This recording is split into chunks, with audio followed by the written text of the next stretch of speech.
Springfield Township Board of Trustees meeting. It is February 9th, 2016, at approximately 5:35 p.m.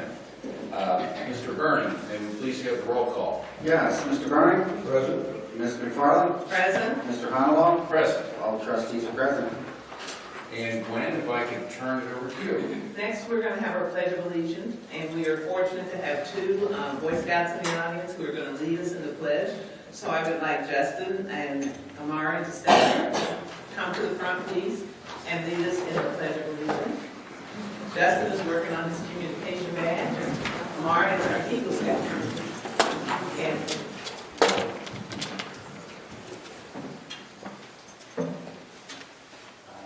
Pledge allegiance to the flag of the United States of America and to the republic for which it stands, one nation, under God, indivisible, with liberty and justice for all.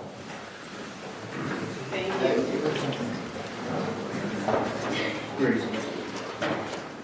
Okay. This evening, we are fortunate to have two special recognitions. The first one that we're going to have is recognition of Avery Harper as the Fire Safety Poster Contest winner. The Springfield Township Fire Department participates in an annual fire prevention and fire safety program with our schools during the month of October. As part of this campaign, students are invited to participate in the State Fire Marshal's Poster Contest. Under the coordination of Lieutenant Randy Miller and Kevin Richards, the township selects 3 posters from each grade level. Those students are treated to a ride in the fire truck and a pizza party with the firefighters. The top poster design from each level then moves on to a state level competition. Tonight we have Jenny Snyder, the fire safety educator from the State Fire Marshal's office here, who can talk about the program more and share some exciting news. Jenny, do come up, please. Thank you for having me here. I want to start by actually thanking the Springfield Township Fire Department for actually participating in our poster contest. As you said, every year we have the contest during the month of October, and we receive hundreds of posters into our office. They come from anywhere from grade 1 through 6. After we receive them into our office, the safety educators from all over the state get together and judge those posters. We actually divide them up into grades 1 through 3 and then 4 through 6 and pick 6 winners from each age group. Years ago, it came down to 12 winners out of the state because we used to create a calendar. And that's how we came up with the 12. As in many other things in the fire service, once a tradition, always a tradition. So we will have 12 poster contest winners probably forever, just because that's the way it has always been. And this year, thankfully, I'm proud to present Avery's poster. It is up here, Stay Low in Case of Smoke, and it is a picture of people crawling out of the house.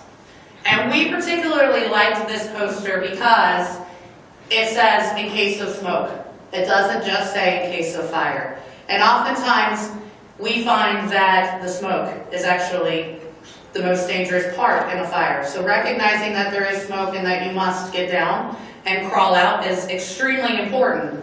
And for a 3rd grader to realize this and draw a great poster is amazing. So Avery, very, very good job.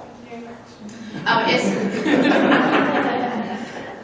do also want to mention that Avery goes to Mount Healthy North Elementary, and we would like to thank Mrs. Davis, her art teacher, also for helping in this endeavor. Getting the messages out is the biggest thing. When we judge the posters, the first thing we look at are the messages. What are the children saying? Obviously, it can be a great art poster, but if the message is not correct, then it's not something that we want to pick. So this message, as well as the artwork, was amazing, is amazing. And so Avery, do you want to come up here?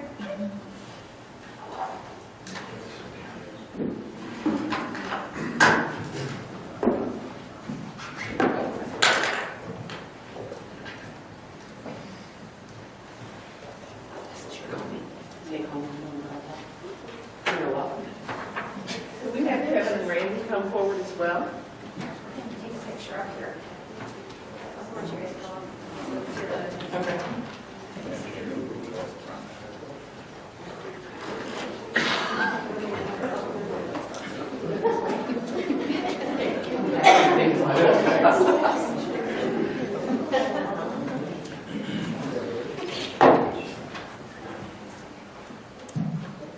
I guess the seal is there.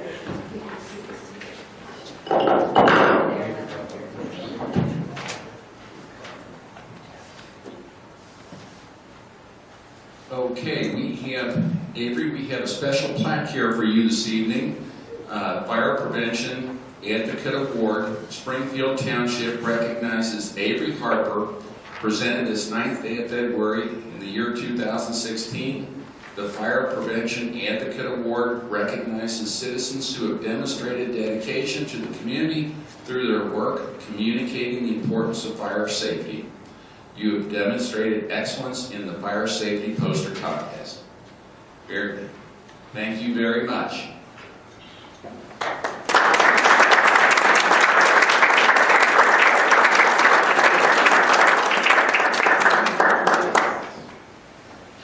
We also have a certificate, probably don't need this, but it's issued to Avery Harper for demonstrating issues related to fire safety education and fire prevention. Your poster will be used to increase fire safety awareness by the State Fire Marshal's Office. Avery also receives a blue ribbon for winning 2 smoke alarms from the Marshal's Office, of course, and her entire family receives admittance into the Ohio State Fair because all of our contest winners are on display at the fair also. So, congratulations. Congratulations. All right, guys, push together a little bit more.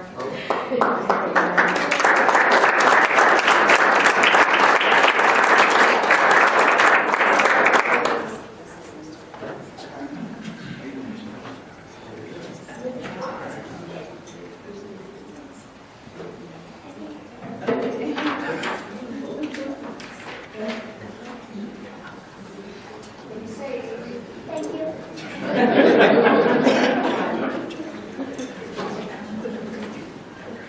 Okay, then.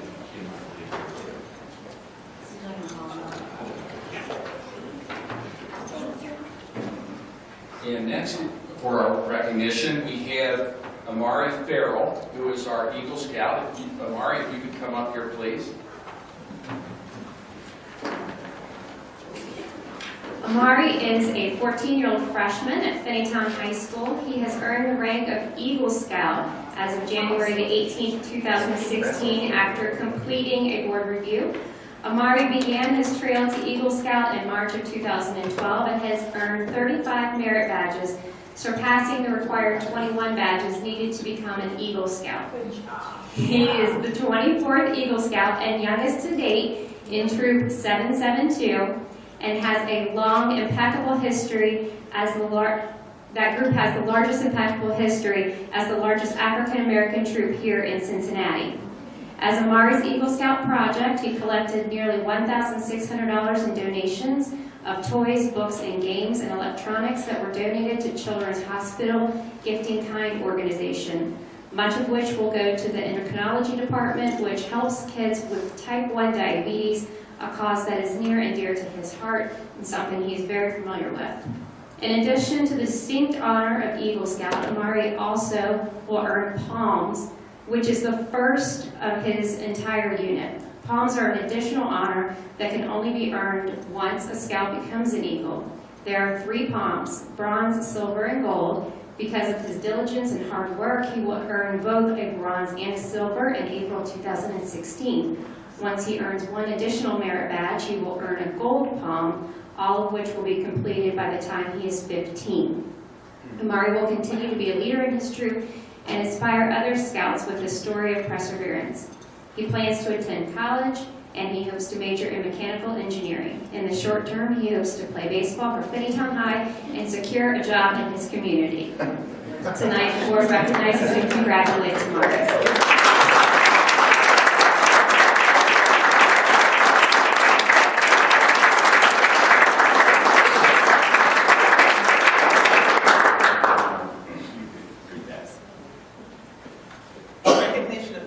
Services, Springfield Township recognizes Amari Farrell, received the 9th day of February in the year 2016, recognizing his outstanding achievements in community service with the successful completion of his Eagle Scout, and that's a high honor to the Eagle Scout. This is on behalf of the trustees, Mark, Joe Hunter, myself, and our fiscal officer, Dan Burke. So congratulations.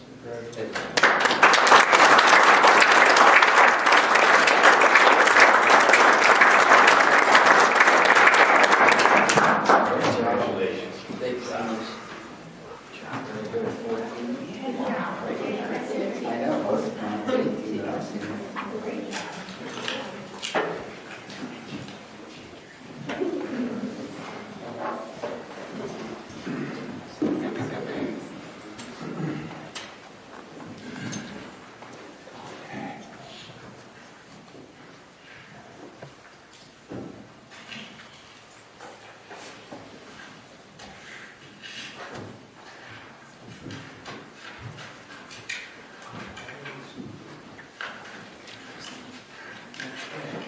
Next, moving on with our agenda this evening, we have approval of minutes from our regular work session special annual organizational meeting, which took place on December 29th, 2015, a regular meeting on January 12th, 2016, and a regular work session on January 26th, 2016.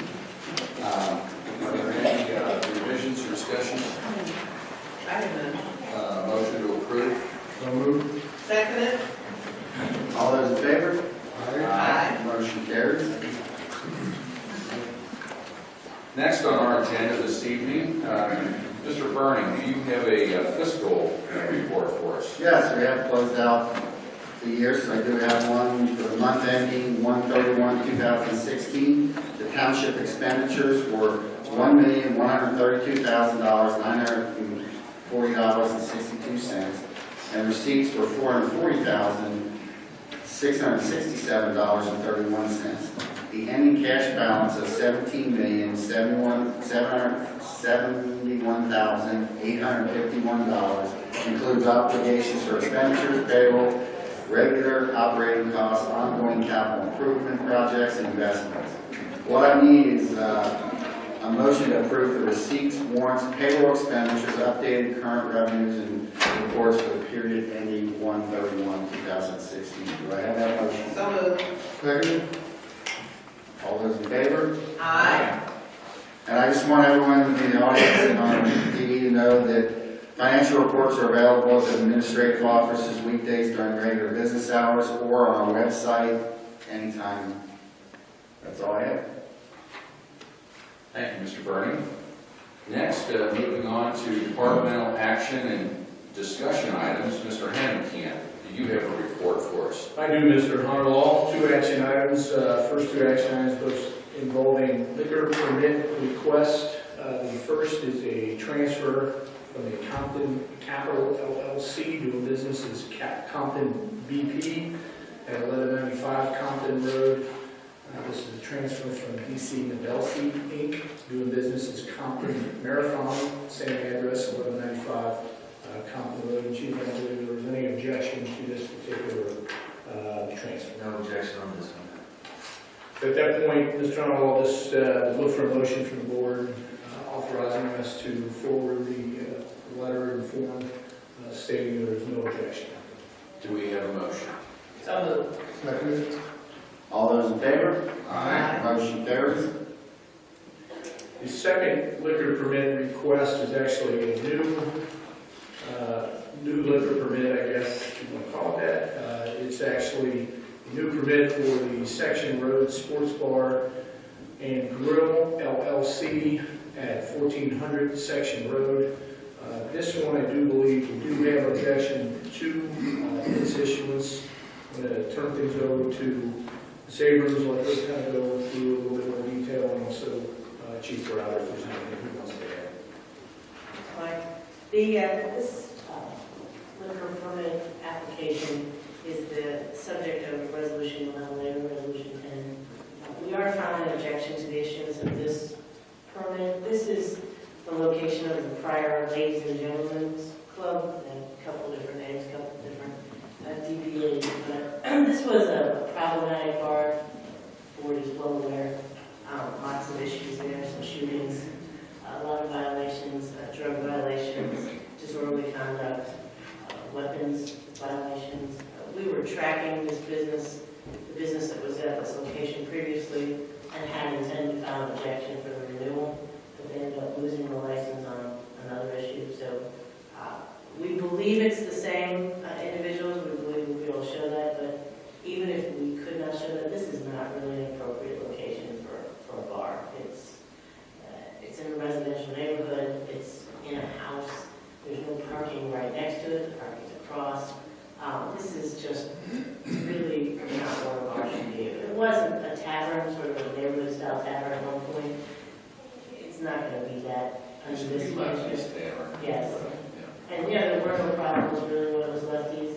Just bars have some inherent problems, but not to the degree they do. So we're objecting on the fact that we think it's the same owner, and we definitely know it's not a proper location for a bar. So we're objecting on this basis. The resolution has everything in there. It is it's technically a new permit application. That was my question, Laura. It is. They actually revoked the prior. They had it, I don't recall if they actually revoked it or whether it just lapsed. It was revoked. They revoked it. So they had a tax issue and then they were operating without a license for a while. So it had several problems. So we're not going to get it reissued. So it's a very different LLC. The owners are listed as being different people, but we believe they're related. So we have that and a listing on the resolution as an objection basis too. So I think, as we talked about before, this is sometimes we're looking at there's a lot of reasons why this is not appropriate. So we don't, and if people know, we don't object to these very regular. People have the right to operate a business, a legitimate business. There's a place for legitimate liquor establishments, but there's also a place where they should go. And this is a prime example of that.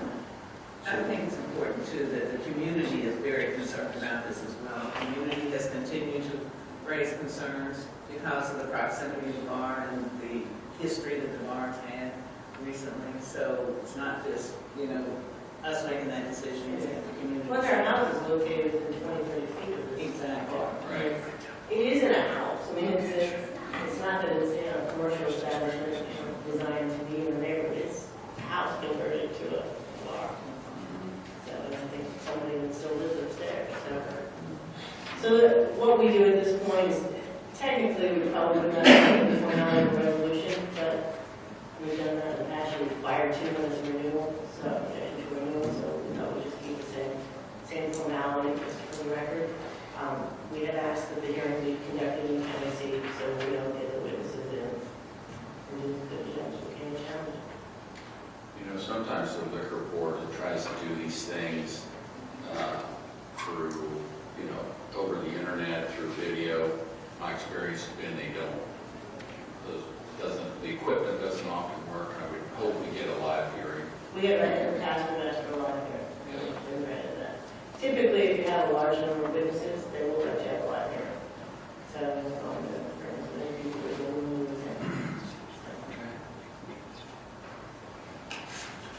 We will have at least action for the board to consider a little bit later relative to that, as Ms. Abrams said, is resolution number 10, 2016 on that issue. The only other items I have is few discussion items, just announcements, reminders. Township's annual State of the Township will be Sunday, March the 6th at 1:30 p.m. Back at the Grove. Format will be similar to what we have done previous. We're going to do a review of the past year, 2015, talk a little bit about what's in store for 2016, what the goals, objectives, and kind of major projects and activities. And then after the presentation, which probably will be in the 15 to 25-minute range, will be available. Staff, department heads, all available for any resident business owner who wants to meet one-on-one during that time, and also with any of our the board and our fiscal officers, so our elected officials. So it's pretty similar to what we've done in the past, but that's March 6th at 1:30 p.m. at the Grove. And then also wanted to announce to the board, we set the date for a public hearing on March the 22nd at 5:30 p.m. And that will be the public hearing for our 2016 permanent appropriations. Permanent appropriations, this is an annual thing we go through, the board is required to adopt permanent appropriations before the end of March. So this will be a meeting where we'll do a quick kind of review, past financials, kind of led us up to this, summary of the proposed permanent appropriations, and then an update on our five-year projections for our major funds. So again, that's going to be on the 22nd of March, and that'll be 5:30, and it'll be right here in this room. Also, something we've talked about, we were probably the last 3 or 4 different trustee meetings, and especially in detail in our last work session in January 26th. We're in the process, or going to be in the process, of updating our comprehensive neighborhood master plan. This plan was adopted originally by the board in May of 2011, so we're at that 5-year point where it's always a good idea, something that we try to do with our plans, especially the land use plan component, which is a portion of the comprehensive neighborhood master plan. So we're going to be going through that process. We're not looking to recreate it, but we want to update it, refresh it. As a part of that process, we've talked initially when that plan was developed, we spent about, probably from start to finish, almost 1.5 to 2 years putting that plan together. There were, I think, close to at one time 80 committee members. So we've been in the process of contacting all of those committee members to see if they want to continue to be a part of the update. I think Mr. Gilbert's been in that. I think about half have indicated some have moved out, some have moved on in other ways, and some realize that it's probably a good opportunity to get some new blood in the process. So we're thinking we've got about half. I don't know that we want to add 40 new members. That was a fairly large group and a much more kind of comprehensive process. This will move a lot quicker because we're just really looking at the plan, updating it, seeing what, a lot of the things in there, quite frankly, have been accomplished. Some of the goals probably aren't relevant, and then we want to take a look at some new things. But we have posted, there was an article that will be coming out in the paper tomorrow, and then it's been on our website where we are actively engaging the community for new members, individuals, residents who would be interested in serving on the committee. So if anybody is interested, there is information on the website. And then there's a quick little application that they can fill out just so we can get consistent information from each of the prospective members. The deadline for new members is February the 18th to submit. And then hopefully the board will make their selections on new appointments. And the committee's looking to get rolling here pretty quick, probably as early as March. And the process will most likely be about a 2, maybe a 3-month process. Meetings, probably a couple nights, 2 nights a month. And we're hoping to bring recommendations to the board late May or early June to have that plan updated. I will mention the Border Nursery property is a portion of the comprehensive neighborhood plan. The comprehensive neighborhood plan deals with really every aspect of the township, operations, land use, all kinds of things. So Border is not the only piece of that. In fact, it's actually a relatively small piece of the overall plan. It is another thing that we'll take a look at. 5-year ops plan, or 5-year infrastructure plan, and a 5-year parks and bike path plan are also new components that we want to include in that update. So again, just really announcing that anybody interested, go online, they can download that application. No, I don't think they can download it. They just fill it right out and just hit send, and it goes directly to us. And I think at last count there was about, 30, somewhere around 30 applications. I would add that in the way the master plan committee was set up last time, it was done by neighborhoods. So we do want to get good cross-section and representation from all of the township neighborhoods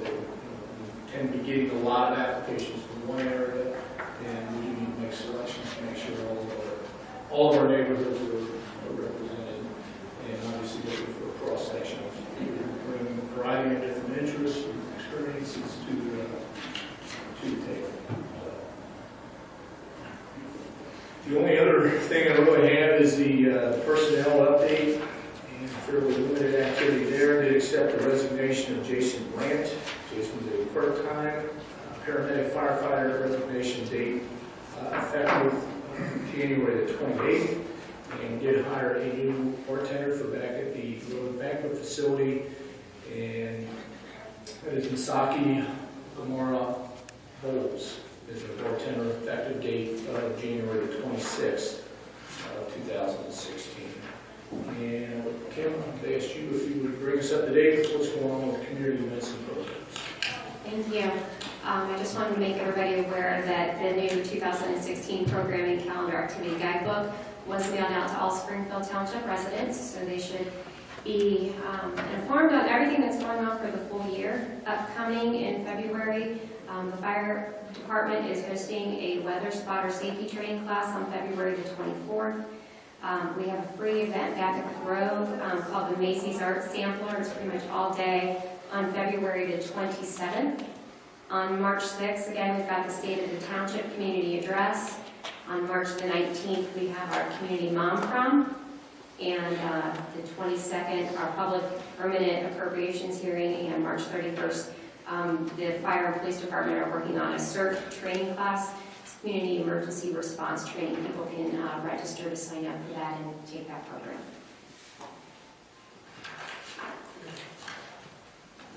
The board has copies of all the department activity reports, so unless there's any questions, Joe, that's all I have. Okay. I have a question. You know, I cannot not ask this question. I cannot resist it because this time I didn't predict it.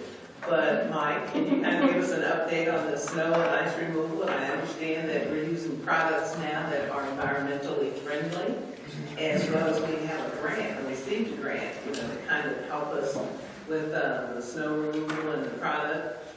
I'll give you a little bit of background on this. Thank you. This whole process started back in late fall when I attended the Snow and Ice Conference in Sharonville. And during one of the classes, I struck up a conversation with the Public Works Director for Manley Village. And it just so happens that they have a brine making machine that they installed 4 or 5 years ago. And it's been kind of somewhat underutilized. And at the conference, they were pushing liquids and how municipalities can save on their salt usage by using liquids. And so, to make a long story short, our conversation ended with a somewhat collaborative agreement that they would provide us salt brine in return for a small exchange of salt from our salt zone. Basically, that just reimburses them for their salt and their water. The other product that we're using is a product by the name of Ice Gone. And believe it or not, it's a byproduct of vodka. Oh my goodness, you're kidding. Yeah. The effectiveness, when you use calcium chloride, it's very corrosive, it's very hard on equipment, it's hard on plants, it's hard on infrastructure all the way around, especially our equipment. So this new product, and we're pushing it pretty hard, is completely non-corrosive. They call it organic, whatever that means, but we've seen a lot of success from it. I will say that our salt usage is down. I know we've only had a limited number of events, but we're probably down 20 to 30% when you compare equal number of events from the past couple of years. We've been a lot harsher winter. So yeah, I would say that the few trucks that are utilizing it have been a success, and we'll continue to explore it and report back. It continues to be a good thing for everybody. Mike, it's my understanding that this keeps there being so much bounce with the salt that it kind of keeps the salt where you want it on the road. And Yes, that's exactly right, Joe. The salt is most effective when it's on the road, and drivers can slow down, and turn their spinners down as much as they possibly can, but you can't control the bounce. And once salt is in the curb or it's laying right there in somebody's grass, it's no longer effective. And the fact that salt continues to climb in price, and we're up to like $71 a ton, that's a lot of money that's sitting along the curb there that's really not doing any good. So by spraying it, letting it with salt brine, or when temperatures get extremely cold with the ice be gone, it basically turns it into an oatmeal mixture that allows it just to stick right there to the pavement. And it reduces or eliminates the bounce factor. If that makes sense. that's great.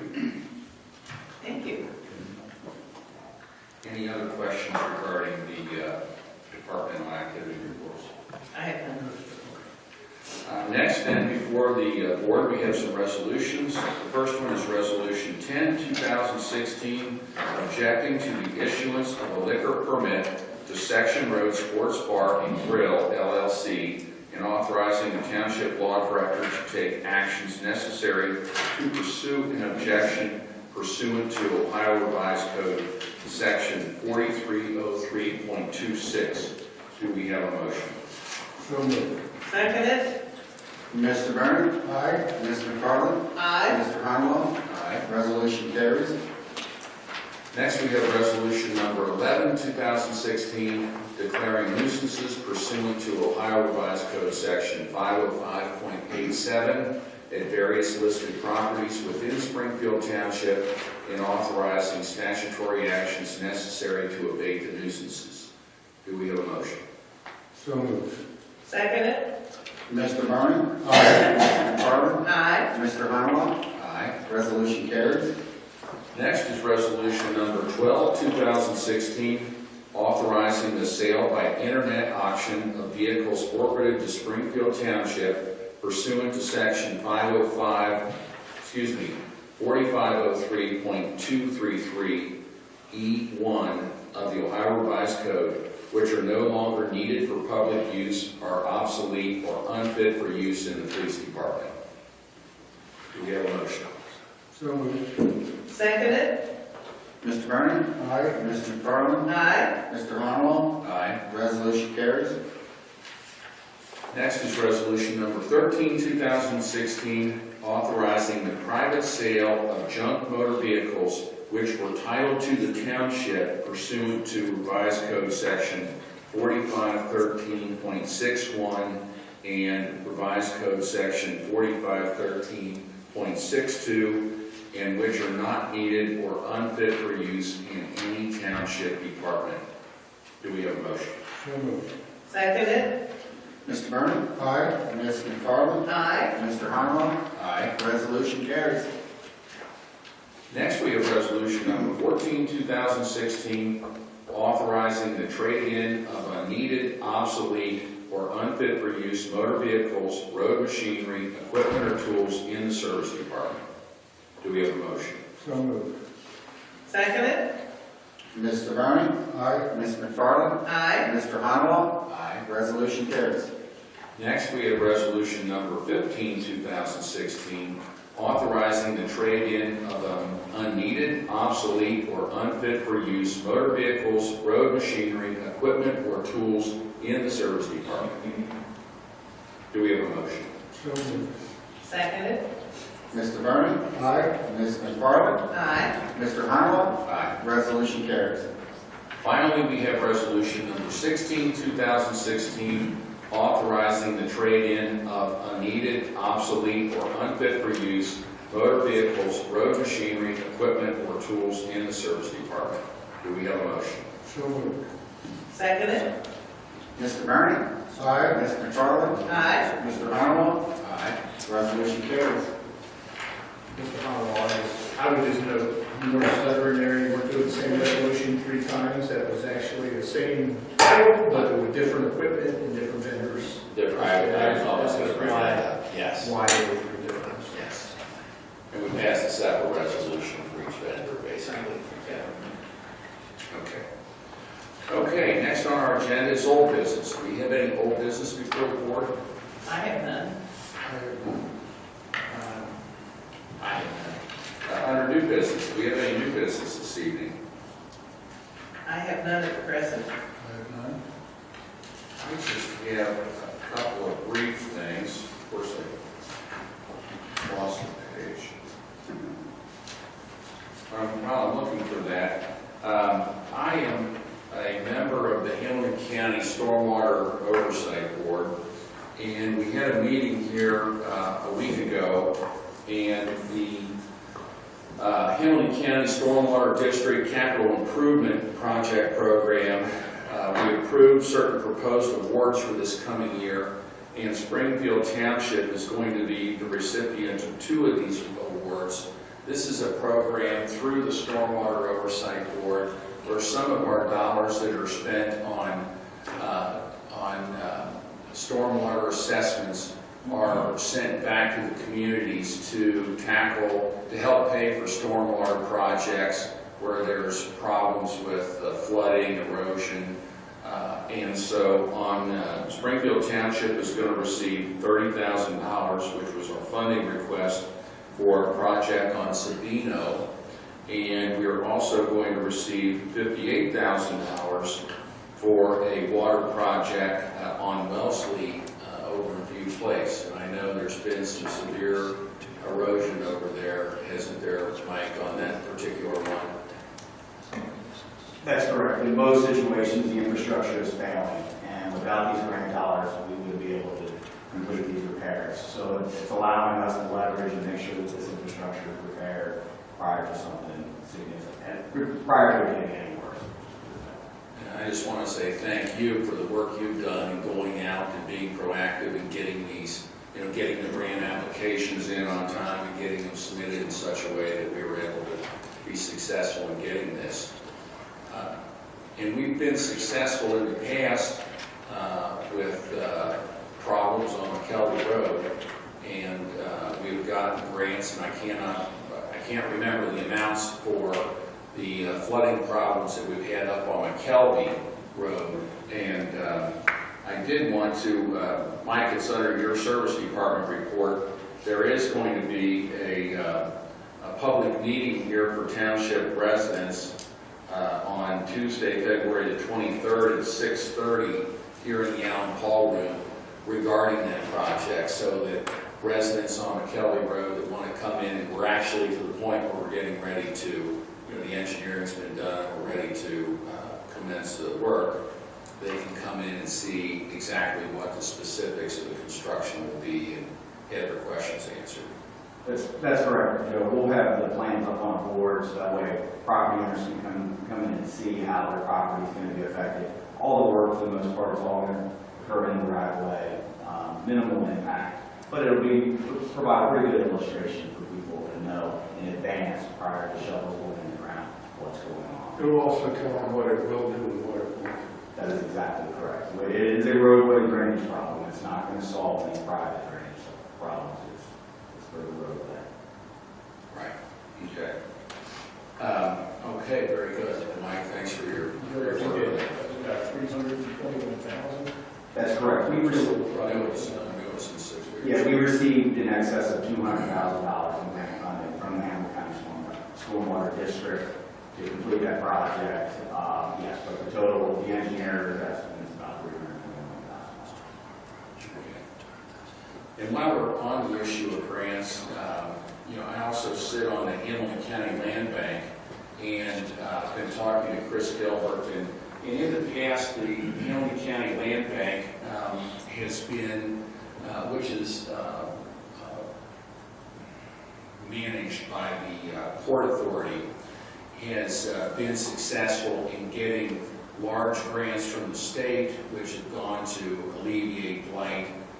Particularly, these grants have been set up for demolition, and the vast majority of the money has gone into the city of Cincinnati, where they have far greater numbers of deteriorated and blighted properties. Some places they're almost knocking down entire blocks at a time. But we have had discussions in our last meeting of how, while there have been some of the townships and the other smaller municipalities that participate in the programs, we haven't been able to find the places for this, but I think there's going to be an added emphasis on looking for ways that we can identify blight here in our township and utilize some of these grant dollars to remedy some of those situations. And I know, Chris, you had some discussions with county officials as well. I did. As recently as this past Thursday, I met with the director of the Hamilton County Community Development Department and directly discussed what you're talking about now. And as you remember, several years ago, we received almost $500,000 in neighborhood stabilization program funds. That was a federal funded program that was passed through the county, where we did quite a bit of demolitions at that time and actually acquired and rehabbed 2 houses too as part of the program. And those funds were targeted for demolitions and housing revitalization projects that were only allowed to be in specific neighborhoods and met the income qualifications. But as we talked, yes, we are aware of the current funding mechanisms in place to allow us to continue some of that work that we did several years ago. Properties, as Ms. Abrams can attest, have to meet a very strict standard in order to be declared dangerous properties pursuant to the ORC, and therefore are able to be demolished. So they do have to be in a pretty bad state of repair before we can actually raise a house. But we are working with the county, not only regarding demolition funds, but also maybe do some additional housing projects in some of these neighborhoods to help revitalize some of these areas. So I look forward to working with them as well as the land bank, because they'll be an integral role, a partner in this, as we have to acquire properties to allow these projects to happen. So hopefully this summer we have some good news to share and some projects in place that we're working on. I'd just like to add, there are several communities that are engaging in this process as we speak. And so Chris and I will be meeting with those communities to look at what we can do and how we can help those communities develop and enhance the neighborhoods and their communities around them. And whatever we can do to help those communities, we will do. And this overall will improve the quality of life in Springfield Township. So there's opportunities. I'm excited. And I'm glad that we're working with the land bank to get them out into the county versus all into the city. Yeah, and some of it it's just not appropriate for, our housing stock and some of the conditions that we find here. But I know one of the things, a lot of the programs in the past have been restricted to just simply demolition, nothing else. And I was listening to a presentation in our last meeting how really what can be more effective and more cost effective in quicker and revitalizing areas is that some of this money can be used for renovation and taking homes that aren't to the demolition stage, but they definitely need renovation. And the land bank has been doing that, particularly in the Evanston area, and they are kind of taking block by block and remaking the neighborhood. So it's prices that have gone way up. There's I wouldn't say there's bidding wars, but there's a lot of interest on the homes in these areas, and so we're working to try and bring the area up, the whole county. Is there anybody else that has anything on new business? Moving on then with our agenda to citizen participation. Is there anyone here this evening that would like to address the board? If they would, we'd ask that you come to the podium, state your name and address, and ask everybody else listening. Is there anyone that would like to address the board this evening? Oh, we had to take her there somewhere. If there is not, then I believe we would be looking for a motion to adjourn this meeting, and there is no executive. Second. All those in favor? Aye. Meeting is adjourned. Thank you, everyone.